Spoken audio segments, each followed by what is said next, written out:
우리는 지금 이 엘리야의 새로운 모습을 보고 있습니다.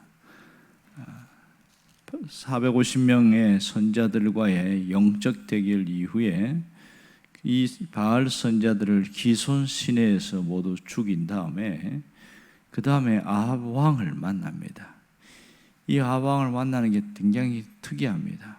왜냐하면 아합은 엘리야를 원수처럼 생각했기 때문에 만나면 어떻게 될지 모릅니다. 아합 왕 주변에는 군사들도 있고 이미 벌써 엘리야를 잡으라는 그런 명령도 아직도 철회한 적도 없기 때문에 상당히 위험함에도 불구하고 아합 왕을 만나서 첫 마디 하는 소리가 큰 비의 소리가 있습니다. 이제 비가 올 겁니다. 이 얘기를 하고 있는 거예요.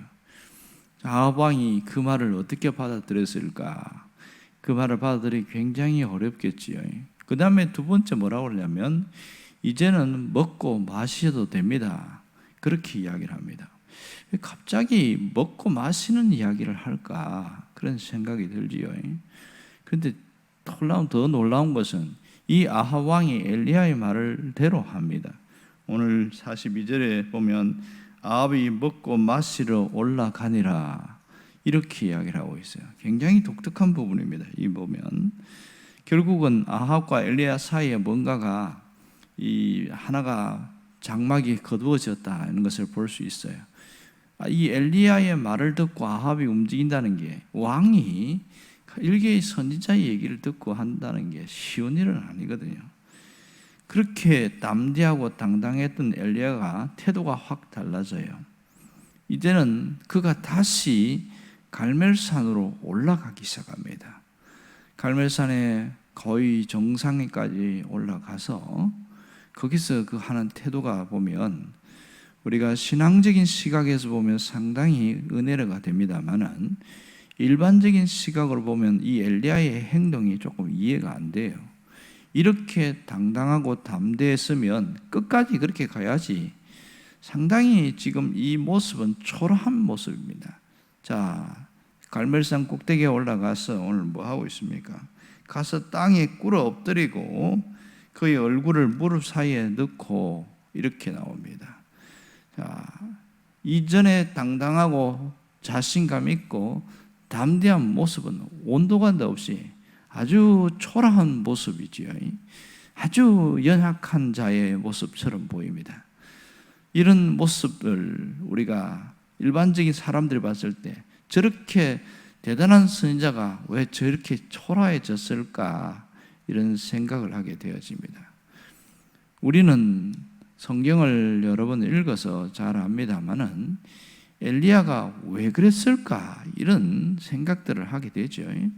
왜 이렇게 했을까? 처음에 하나님의 음성을 듣고 내 말이 떨어지면 하늘에서 구름도 비도 이슬도 내리지 않을 것이다. 뭐 이런 얘기를 하고 있어요.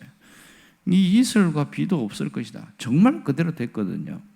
그렇게 명령을 하면서 아마도 하늘을 향하여 말했을 수도 있지요. 이제부터 하늘은 비가 내리지 않고 이슬도 내리지 말지어다 이렇게 했을 수도 있습니다. 이런 일을 하면서 그가 엎드려서 뭔가 이렇게 했다는 얘기가 전혀 없거든요. 그런데 똑같은 모습이거든요. 이제는 비가 온다고 이야기를 했잖아요. 그러고 나서 왜 엘리야가 갈멜산에 갔으며 또 거기서 왜 얼굴을 무릎 사이에 넣고 그렇게 기도하는 그런 모습을 취할까? 이 점이 참 이해가 되지 않아요. 그냥 명령하고 선포하면 되지 굳이 이렇게까지 해야 될까? 그런 모습이 우리가 의문점을 갖게 됩니다. 그러나 가만히 보면 이 모습은 어떤 것과 유사하냐 하면 불과 얼마 전에 450명의 선자들과 대결할 때의 모습과 비슷한 그런 연상을 갖게 되어집니다. 기도를 하려면 그냥 그 아래에서 기손 시내에 있는 데서도 해도 되고 아니면 근처 바로 예루살렘이니까 예루살렘에서 해도 되는데 굳이 다시 갈멜산까지 올라가서 기도할 필요가 뭐 있냐고요. 이게 독특한 거거든요. 그리고 그 기도 모습도 특이한 모습이고, 이렇게 하는 것은 지금 다시 비가 오게 하는 그것이 엘리야에게는 이전의 갈멜산 전투의 모습과 같은 심정으로 그렇게 하나님 앞에 나아갔다, 이렇게 한 모습이라 할 수 있습니다. 자, 우리는 성경을 통해서 알고 있는데 엘리야가 하늘에서 불을 내려오게 하는 그 장면, 대결을 할 때에 뭘 했냐면 딱 한 번 간절히 기도하는데 뭐라고 그러냐면 하나님이 어떤 분인지, 또 내가 하나님을 어떻게 섬겼는지 하나님 보여주세요, 이렇게 이야기합니다. 하나님이 어떤 분인지 이 사람들에게 보여주세요. 이들은 하나님을 모릅니다. 하나님을 안다고 하면서도 엉뚱하게 섬기고 있습니다. 이랬을 때에 불이 확 떨어졌잖아요. 자, 이 불이 내렸다는 것은 무슨 뜻일까요? 하나님이 임재하신 겁니다. 하나님이 살아계신 것을 시각적으로 보여준 거예요. 그러면 이런 경험이 있었던 엘리야가 또다시 이렇게 무릎을 꿇고 엎드린 장면은 지금 누구를 기다린 겁니까? 하나님을 기다린 것이지요. 하나님이 다시 찾아오기를 기다리고 있는 겁니다. 갈멜산 전투의 현장처럼 똑같이 하나님이 역사하시기를 기다리고 있는 겁니다. 결국은 그가 이렇게 두 얼굴을 무릎에 사이에 넣고 기도하는 모습은 철저하게 하나님을 의지하고 끝까지 하나님을 기다리겠다, 그런 의지적 결단이다, 그렇게 표현할 수 있습니다. 불로 응답하신 하나님이 이제는 비로 응답해 주시기를 기다리고 있는 거예요. 이 점이 참 대단히 중요한 것이죠. 그래서 그는 이 아래에서 기도해도 되는데 저 갈멜산 꼭대기까지 올라가서 그 기어이 걸어 올라가서 기도하는 것이 대단히 중요합니다. 다시 갈멜산으로 갔다는 것이 굉장히 독특한 부분이죠. 제가 언젠가 성지순례 때문에 갈멜산을 올라가 봤는데 우와, 굉장히 멀어요. 차를 타고도 한참 올라가요. 요즘은 길을 닦아놔서 꼬불꼬불 비포장도로로 차가 올라가긴 합니다만 걸어서 그 위에까지 올라가는 것은 상당히 어렵습니다. 그리고 꼭대기에 가면 엘리야의 어떤 형상처럼 불칼을 들고 있는 엘리야의 모습이 있는데 동상이 있습니다. 거기까지는 또 걸어서 올라가야 되거든요. 그러니까 그 걸어서 올라가면 약간 넓고 평평한 부분이 나와요. 몇천 년 전의 모습이 지금도 똑같이 있습니다. 근데 야, 이 어떻게 여기까지 걸어왔을까? 굉장히 힘이 들겠죠. 자, 여기에서 그는 하나님의 불로 응답하신 하나님은 동일하게 비로소도 응답하실 것이다, 거기에 대한 흔들림 없는 믿음이 있었습니다. 그래서 지금은 비가 내리는 장면이지만 똑같이 영적인 대결을 벌인 것과 똑같은 중심과 똑같은 마음으로 그가 기도했다는 사실을 우리가 깊이 생각해야 됩니다. 그가 얼굴을 무릎 사이에 넣고 기도했다는 것은 간절히 기도했다는 것이요. 내가 하나님을 기다린 그 간절함, 불이 내리기를, 제단 앞에 불이 떨어지기를 기다렸던 그 모습이 지금 비가 내리기를 원하는 그 간절함과 똑같은 모습인 것을 알 수가 있습니다. 자, 그렇다면 우리는 몇 시간 기도하러 이렇게 나옵니다. 또 기도하고 또 기도하는데 얼마나 어떤 모습으로 기도하고 있느냐, 이 점이 대단히 중요한 것이지요. 그냥 앉았다 갈 수도 있고 때로는 속이 상하고 너무너무 힘이 들어서 그냥 푸념을 하다가 갈 수도 있고 여러 가지 감정과 여러 가지 마음으로 왔다 갈 수 있겠지요. 우리는 배운 대로 보면 기도 응답에는 세 가지가 있다, 이렇게 배웠습니다. 하나는 예스, 그래라, 이런 뜻의 긍정적인 응답이 있고, 또 하나는 부정적인 응답이 있다, 이렇게 배우고 있습니다. 내 생각을 고쳐라, 아직은 지금 내가 원하는 방법은 이게 아니야 하면서 부정적으로 안 들어주시는 경우가 있고요. 세 번째는 기다리라는 응답이 있습니다.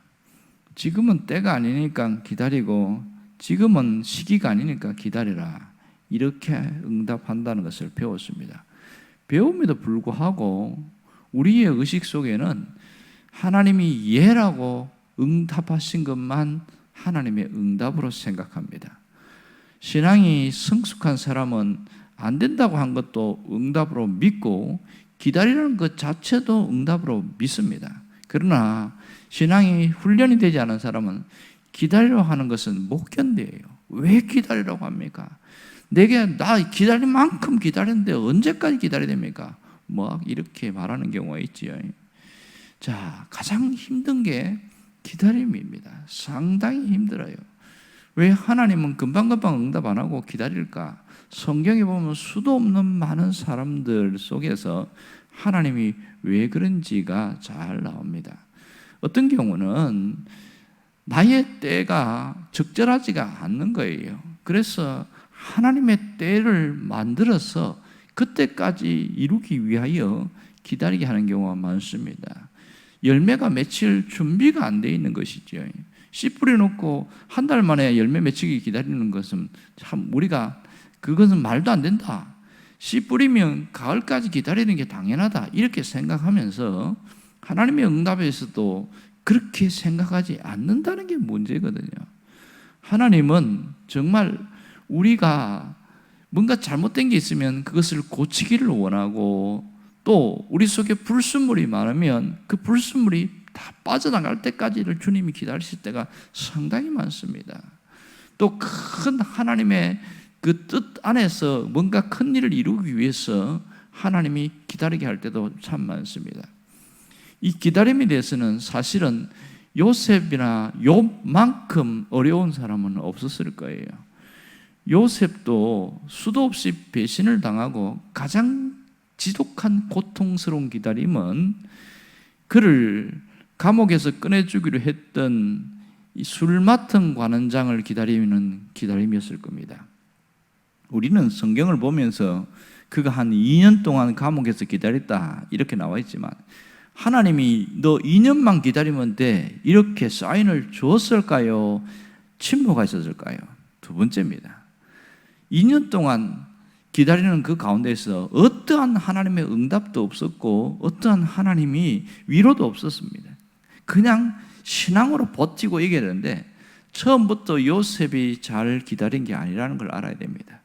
그가 술 맡은 관원장만 의지하면 자기가 모든 게 해결될 거라고 생각했던 그것이, 그 불순물이 빠져나갈 때 시간이 걸렸고, 다시 하나님을 붙들고 다시 정신을 차릴 때 시간이 걸렸다는 걸 알아야 됩니다. 아마도 요셉이 개인적으로 느끼기에 2년의 세월은 20년 이상의 세월처럼 느꼈을 겁니다. 그만큼 고통스러운 세월일 거예요. 왜? 기약이 없는 기다림이니까. 그러나 우리가 성경을 통해서 분명히 아는 것은 하나님의 때에는 기다림의 끝이 있다는 사실입니다. 하나님은 기다리는 자를 마냥 내버려 두지 않습니다. 언젠가 한번 봤지만 욥의 고난에 대해서도 봤습니다. 욥은 70세의 고난을 당해서 100살까지 30년 동안 고난을 당했습니다. 이유 없는 고난이었어요. 왜 내가 이런 고통을 당했는지 모르고 억울하게 당하는 고난이었습니다. 사단의 시험으로 인해서 하나님이 허락했기 때문에 당하는 고난인데 지독한 어려움을 당합니다. 그 가운데서도 그가 끝나지 않는 그 고난의 세월을 생각해 보세요. 하나님이 너 30년간은 견뎌야 돼, 절대로 그런 말 하지 않으셨습니다. 욥이 하나님 앞에 차라리 내가 생일이 없었으면 좋겠습니다. 차라리 내가 태어나지 않았으면 좋겠습니다. 자신의 생일을 저주하고 왜 하나님 내가 이런 일을 당해야 되냐고 따지고 그렇게 물어도 하나님이 응답하지 않고 침묵하셨습니다. 그러나 욥이 잘한 게 뭐예요? 끝까지 버틴 거죠. 끝까지. 그랬더니 3명의 친구들이 욥에게 했던 그 말 때문에 하나님이 화를 내셨어요. 그래서 3명의 친구들을 쳤습니다. 아마 병이 찾아왔을 가능성도 많지요. 그랬는데 하나님은 욥을 통해서 그 억울함을 풀어주시고 갑절의 복을 주셨습니다. 우리가 살펴본 대로 욥이 100살을 살고 70년의 갑절인 140년을 더 살았습니다. 그래서 그는 4대를 살면서 240세에 건강한 나이에 살다가 죽었습니다. 그만큼 기다림에 지독한 기다림이 있는 동안에 하나님의 역사도 있습니다. 우리는 갑절의 복이 그렇게 단순하게 생각하지만 어마어마한 복이었다는 것을 잘 압니다. 여기서 우리에게 가장 중요한 건 뭐냐? 기도하면서 하나님을 기다릴 줄 알아야 됩니다. 철저하게 하나님을 의지하고 끝까지 하나님을 기다리는 그 중심이 우리에게 필요합니다. 결국은 응답은 일어난다. 하나님은 역사하신다. 그것을 잊지 말아야 합니다. 오늘 엘리야의 모습처럼, 엘리야의 중심처럼 그렇게 기도할 수 있기를 바랍니다. 얼굴을 두 무릎 사이에 넣은 것처럼 우리가 하나님 앞에 전심을 다해서 하나님을 기다리는 자가 되기를 주의 이름으로 축원합니다. 기도하겠습니다.